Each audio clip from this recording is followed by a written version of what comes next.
ஆண்டவர் இரட்சகருமாய் இருக்கிற இயேசு கிறிஸ்து நாமத்தில் உங்களை யாவரையும் நான் வாழ்த்தி ஆசீர்வதிக்கிறேன். கர்த்தர் உங்களை ஆசீர்வதிப்பாராக.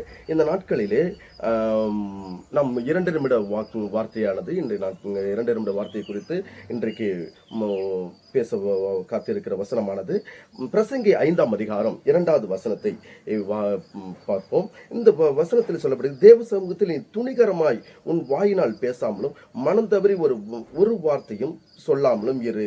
தேவன் வானத்தில் இருக்கிறார், நீ பூமியில் இருக்கிறாய், அதனால் உன் வார்த்தைகள் சுருக்கமாய் இருப்பதாக. இந்த வார்த்தை சொல்லப்பட்டதுக்கு நிமித்தம் இந்த வார்த்தைக்கு முன்பதான ஒரு வசனத்தை நீ வாசிப்பீர்களானால் 1வது வசனம் சொல்லுகிறது, நீ தேவாலயத்துக்கு போகும் பொழுது உன் நடைகளை காத்துக்கொள், மூடர் பலியிடுவது போல நீ பலியிடுவதை பார்க்கலும் செவி கொடுக்க சேர்வதே நலம், தாங்கள் செய்கிறது தீமை என்று அரிதா இருக்கிறார்கள். இன்றைக்கு நிறைய பேர்கள் மூடத்தனமாய் யோசிக்கிறார்கள், மூடத்தனமாய் நினைக்கிறார்கள்.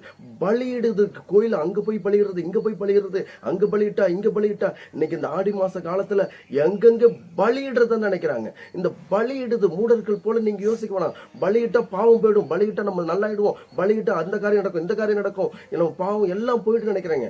அப்படி அல்ல. கிறிஸ்துவ வாழ்க்கைன்னு பலி அல்ல.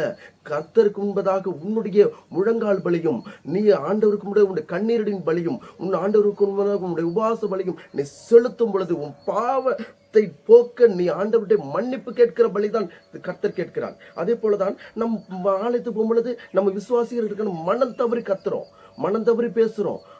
ஆண்டவரே எனக்கு இதை செய்யல, அதை செய்யல, அதை பண்ணல, இதை பண்ணல, ஆண்டவரே எனக்கு இப்படி இருக்கு அப்படி இருக்கு, இன்னும் நம்ம பதறோம், அதிகமா பதறோம். ஏன்னா இன்னைக்கு நாட்கள் அப்படி பதறதுனால தேவ சமூகத்தில் நம்முடைய ஜபங்கள் வீணாய் போகிறது.